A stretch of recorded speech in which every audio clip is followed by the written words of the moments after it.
Kalau kita sekarang ini kita bawa HP ya, kemana-mana kita bawa HP, itu pada saat itu stop. Gimana kalau locknya ketinggalan, ya salahnya sendiri ya. Berarti nggak boleh nih Pak, kalau saya mau kerja terus make upan di puasa itu nggak boleh?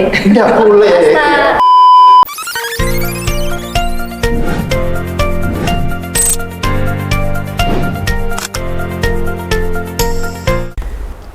Assalamualaikum warahmatullahi wabarakatuh. Selamat siang dan salam sejahtera untuk seluruh sobat religi yang saat ini menonton podcast kami, dimanapun kalian berada. Kembali lagi bersama saya, Mailah Andiani, sebagai host di acara podcast kali ini. Kali ini, kita juga pertama kalinya, perdana, akan membahas tentang ibadah puasa dalam semangat moderasi beragama. Nah, untuk itu, kami telah mengundang 6 pemuka agama dari 6 agama besar di Indonesia. Nah, siapa saja sih mereka? Yuk kita kenalan lebih dulu. Saya Antonius Puguh Wadaya dari unsur Gereja Katolik. Saya Prayitno Sutikno dari Klenteng Juwigyo Kediri, unsur Konghucu. Saya Lili Bobolelono dari unsur Kristen. Saya Zainal Arifin dari unsur agama Islam. Saya Sri Erna Susilawati, guru agama Hindu. Saya Wiono dari Wihara Jaya Sacako, Kota Kediri. Oke, kita sudah berkenalan dengan Bapak dan Ibu perwakilan dari masing-masing agama di 6 agama besar di Indonesia. Nah, sebelum kita masuk ke topik utama, saya sejujurnya penasaran nih. Saya yakin teman-teman sobat religi di rumah juga penasaran. Kira-kira sebenarnya ibadah puasa ini ada di semua agama atau bagaimana ya Pak ya, Ibu? Atau ibadah puasa ini kalau memang ada di semua agama, lantas seperti apa bentuknya? Barangkali kita ngobrol itu dulu nih yang ringan. Kalau Pak Anton barangkali berkenan menjelaskan lebih dulu. Oke, terima kasih. Dari Gereja Katolik sedikit memberikan penjelasan bahwasanya yang berkaitan dengan puasa itu berkaitan dengan masa prapaskah. Masa prapaskah dalam Gereja Katolik itu sebagai retret agung yang dilaksanakan selama 40 hari begitu. Dalam Gereja Katolik, puasa itu artinya makan kenyang 1 kali sehari, dan itu bisa memilih waktunya sendiri begitu. Lalu siapa yang wajib berpuasa? Yang wajib berpuasa itu adalah umat Katolik yang sudah berusia 18 tahun sampai menjelang 60 tahun.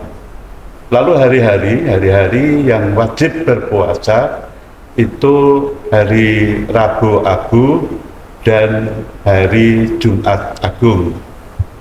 Tapi sekiranya kalau mau menambah dengan hari-hari yang lain itu juga tidak apa-apa. Tetapi yang wajib hanya 2 hari, yaitu hari Rabu Abu dan Jumat Agung. Secara kebetulan pada tahun ini kami Gereja Katolik awal puasa itu bersamaan dengan awal puasa bulan Ramadan, yaitu tanggal 18 hari Rabu bulan Februari, begitu pas bersamaan. Pekan depan ya Pak? Iya, pekan depan itu sudah berpuasa itu. Dan untuk awal puasa itu kami Gereja Katolik akan ditandai dengan mengikuti misa di gereja dan menerima abu. Jadi abu itu dioleskan, didai, lalu imam yang menerimakan abu itu akan berkata, itu orang berasal dari tanah dan akan kembali menjadi tanah kembali, begitu. Atau ada kalimat yang lain, bertobatlah dan percayalah kepada Injil. Itu sekilas sepintas tentang puasa dalam Gereja Katolik. Baik, Terima kasih. terima kasih Pak Anton. Jadi ada ragam puasa juga di ibadah Katolik. Lantas bagaimana dengan perwakilan dari ibadah dari agama Konghucu, Pak? Oke, kalau di Konghucu kita bisa dibilang puasa itu bukan wajib, tapi puasa ada dua makna, bisa untuk puasa fisik maupun puasa rohani. Yang puasa fisik itu misalkan kita puasanya memilih tidak makan apa, seperti itu. Kalau puasa rohani itu yang kita lakukan menjaga perilaku kita, bagaimana supaya kita bisa berbuat menjadi manusia yang baik. Kalau untuk pelaksanaan puasanya, kita biasanya hanya di waktu-waktu tertentu. Misalkan kita ada semacam hari-hari besar, contohnya sekarang kita mendekati Imlek, kita ada kegiatan di kelenteng itu bersih-bersih altar, bersih-bersih patung atau rupang atau kimsin, itu kita selalu melaksanakan puasa. Ada yang melaksanakan puasa fisik, tidak makan daging misalkan seperti itu.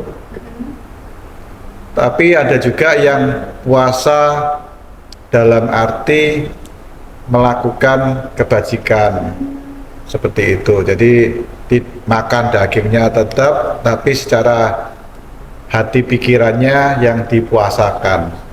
Kalau di kita di umat Konghucu seperti itu. Oh gitu.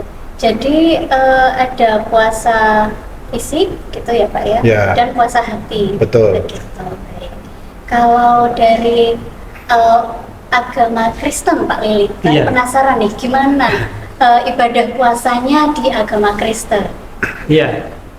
Kalau berbicara tentang puasa di agama Kristen itu sebenarnya bukan sesuatu yang wajib bagi orang untuk melakukan ibadah puasa.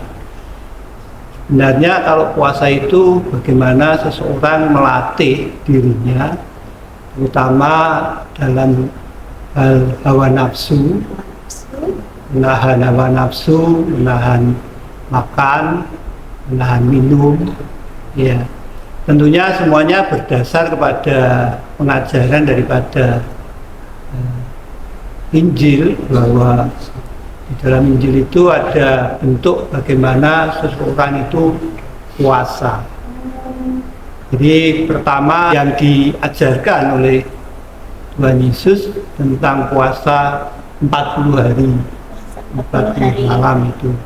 Kemudian puasa Daniel. Kemudian ada juga puasa Esther. Esther. Jadi berbeda-beda puasanya.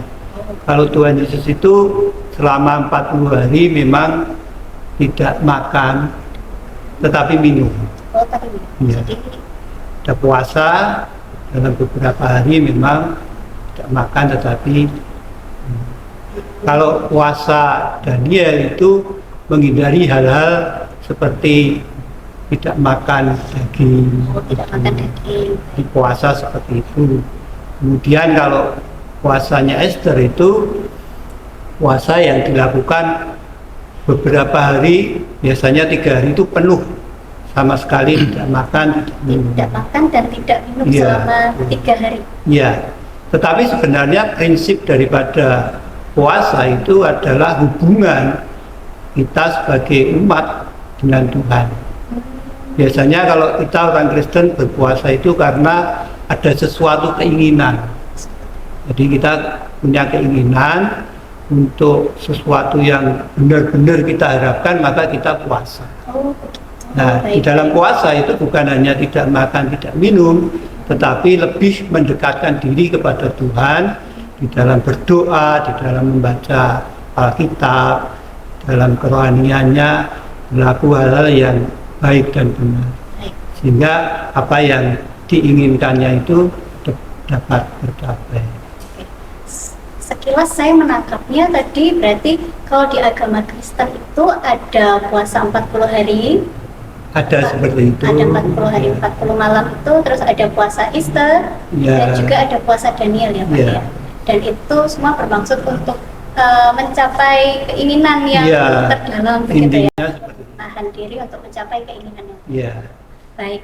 Kalau begitu sekarang kita akan beralih kepada Pak Zainal dari perwakilan umat beragama Islam. Silahkan Pak Zainal. Terima kasih Mbak Maila. Di dalam Islam terkait dengan ibadah puasa ini, memang di dalam Islam itu ada sebuah kewajiban. Sebuah kewajiban di bulan Ramadan itu umat Islam diperintahkan untuk menjalankan ibadah puasa, namanya puasa Ramadan. Ini tentunya wajib karena memang berdasarkan perintah Al-Quran di surat Al-Baqarah ayat 83. Ya ayyuhalladzina amanu kutiba alaikumussyam kama kutiba alal ladzina min qablikum la'allakum tattaqun. Artinya Nabi Muhammad ini mendapatkan perintah beserta umatnya berpuasa sebagaimana umat-umat yang terdahulu. Jadi karena Islam ini datang belakangan, artinya ada Zabur, ada Taurat, ada Injil, kemudian Islam, maka kaum-kaum sebelum Nabi Muhammad ini juga ada syariat berpuasa. Nah, kita dulu sebelum umat Rasulullah ini berpuasa Ramadan, memang ada puasa yang namanya puasa Asyura. Nah, puasa Ramadan itu diperintahkan oleh Allah itu sekitar tahun 2 Hijriah. Setelah Nabi Muhammad kemudian di Mekah beberapa tahun berjuang di sana, kemudian pindah ke Madinah. Setelah 2 tahun di Madinah itulah Allah turunkan ayat dari surat Al-Baqarah itu 183 yang di sana memerintahkan Nabi Muhammad beserta umatnya untuk melakukan ibadah puasa Ramadan itu. Dengan satu tujuan, di ayat itu juga dijelaskan la'allakum tattaqun. Artinya puasa ini semata-mata untuk menguji bagaimana ketakwaan hambanya itu, sehingga la'allakum tattaqun itu agar supaya mereka lebih dekat kepada Allah. Dan tentunya puasa yang wajib ini tidak serta-merta kemudian semua umat Islam ini wajib, ya. Ada ketentuan-ketentuan yang dibahas dalam syariat Islam. Tentunya yang pertama adalah mereka yang mukallaf, artinya orang yang secara hukum sudah bisa diperintahkan. Ini harus mencapai balik, kemudian dan itu harus memenuhi persyaratan. Artinya bagi perempuan tidak boleh sedang bermenstruasi. Kemudian bagi anak-anak kecil juga tidak wajib karena memang belum balik. Balik itu ya kalau perempuan sudah menstruasi, kalau laki-laki minimal 12 tahun lah, atau sudah pernah bermimpi basah. Maka sampai dia meninggal ini ada kewajiban untuk melakukan ibadah puasa. Namun ada ketentuan-ketentuan di bulan Ramadan itu bagi teman-teman yang bepergian, kemudian ada keringanan, yang sakit juga ada keringanan, yang sudah tua renta juga ada keringanan, yang hamil pun juga ada keringanan, ketika sudah melahirkan kemudian menyusui juga ada keringanan. Maka ada ketentuan-ketentuan syariat yang harus dipenuhi. Kemudian selain puasa Ramadan yang disyariatkan oleh Al-Quran seperti itu, Rasulullah juga mengajarkan kepada kita, Nabi Muhammad itu ada banyak puasa sunnah. Kalau yang kita kenal dengan harian itu ada Senin dan Kamis. Sebenarnya dicontohkan oleh Rasulullah itu setiap hari Senin dan Kamis. Kemudian kalau bulanan itu ada Ayyamil Bid, puasa di hari yang terang. Di dalam kalender Hijriah ini ada Ayyamil Bid, tanggal 13, 14, 15. Itu umat Islam disunahkan untuk berpuasa. Dan ada hari-hari tertentu di dalam bulan Hijriah ini umat Islam juga disyariatkan, disunahkan untuk berpuasa. Mungkin di hari Arafah, kemudian di hari Syawal, 6 hari setelah Ramadan itu nanti. Kemudian ada puasa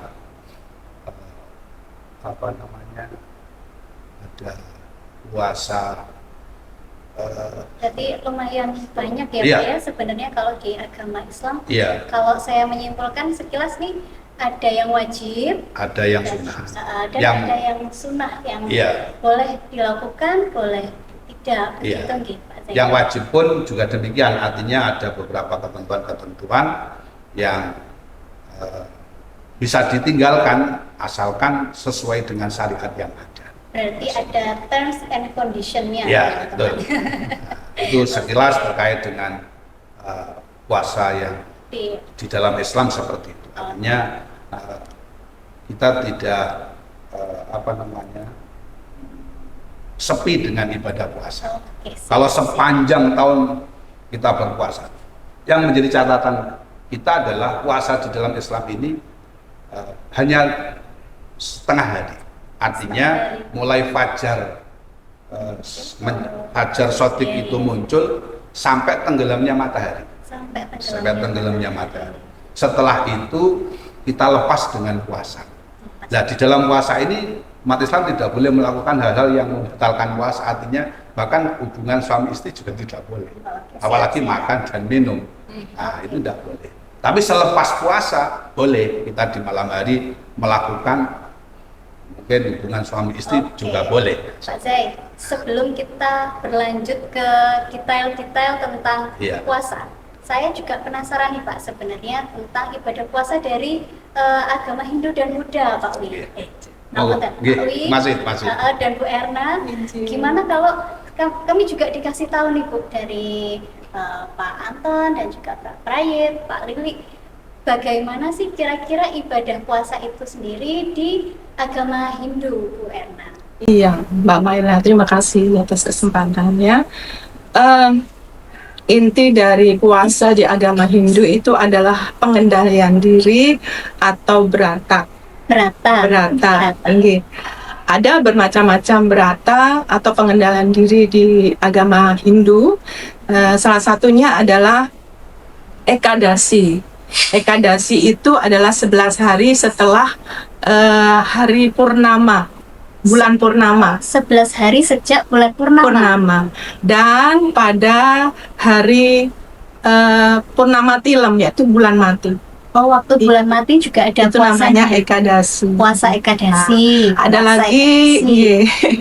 Ada lagi puasa hari Saraswati, hari-hari suci Saraswati. Iya. Itu adalah hari turunnya ilmu pengetahuan suci. Hari turunnya ilmu pengetahuan suci pun kalau di agama Hindu rupanya ada puasanya sendiri, teman-teman. Gitu. Oke. Kemudian ada Siwaratri. Siwaratri. Oh, Dan berarti sebentar lagi kami akan melaksanakan yang namanya Hari Suci Nyepi. Hari suci Nyepi. Oh iya betul, Iya. tanggal bulan Maret ya, Iya, Bu, ya? bulan Maret. Iya. Dan di Hari Suci Nyepi itu ada yang namanya Catur Brata Penyepian. Catur Brata Penyepian. Empat pengendalian diri dalam Hari Suci Nyepi. Yang harus dilakukan adalah yang satu amati karya. Amati karya. Amati karya itu tidak bekerja. Tidak bekerja. Ingin. Jadi stop kerjanya waktu Stop kerja. hari Stop melakukan kegiatan apapun yang bersifat fisik. Nih. Kemudian amati geni. Amati geni itu tidak menyalakan api kalau secara fisik, nggih. Tapi kalau secara rohani itu tidak berapi-api emosionalnya. Tidak emosi. Sementara Tidak marah-marah. Oh, iya, betul. Oh, baik. Dikendalikan dulu. Kemudian amati lelungan. Tidak lelungan dari kata lungo. Oh, lelungo gitu ya. Oh, Lelungan, tidak Lezat. bepergian. Oh, baik. Artinya kami tidak boleh keluar rumah atau bepergian. Kemudian yang terakhir yaitu amati lelanguan, tidak bersenang-senang. Tidak bersenang-senang. Iya, Bagaimana tuh Bu maksud? tidak bersenang-senang ya. Seperti kalau kita sekarang ini kita bawa HP ya, kemana-mana kita bawa HP, itu pada saat itu stop. Oh, begitu. Stop, tidak melihat media sosial, tidak menyaksikan televisi, apalagi ini ada mematikan listrik. Ya. Lampu. Oh, begitu. Baik. Ternyata ada juga ragam puasanya kok di Iya. agama Hindu begitu. Gitu. Oke. Seperti itu Mbak Maila. Oke, terima kasih Bu Erna. Sama-sama. Tadi kita udah membahas penjelasan ya, mendengar penjelasan dari Bu Erna tentang ibadah puasa di agama Hindu. Lantas, gimana sih kalau ibadah puasa di agama Buddha? Nah, kita tanya langsung ke Pak Wiyarno. Silakan Pak Wi. Oke, terima kasih Mbak Mela. Dalam agama Buddha, puasa sebenarnya lebih dikenal dengan istilah uposata atau atanggasila. Ya. Uposata atau Atanggasila yang artinya itu latihan pengendalian diri dengan melaksanakan 8 latihan kemoralan. Ya. Sebelum saya lebih lanjut ke penjelasan tentang 8 latihan kemoralan, sebenarnya terminologi puasa itu sendiri adalah berasal dari kata upawasa. Ya. Upawasa itu artinya berdiam di dalam batin yang luhur. Ya. Berdiam dalam batin yang luhur karena melaksanakan 8 latihan kemoralan. Kemudian lidah kita menjadi terbiasa dengan kata puasa, ya, sampai sekarang. Nah, 8 latihan kemoralan itu atau puasa itu bagi rohaniwan agama Buddha itu wajib selama dia menjalani kerohaniwanan. Ya. Dan bagi para umatnya itu sebenarnya bersifat manasuka. Silahkan bentuk latihan pengendalian diri. Nah, bentuk latihan pengendalian diri ini biasanya di kalangan umat Buddha itu dilaksanakan pada tanggal yang paling utama pada tanggal 1 dan tanggal 15 lunar kalender, penanggalan bulan ya. Mungkin kalau di Muslim Hijriah ya, dengan lunar kalender. Nah, kalau di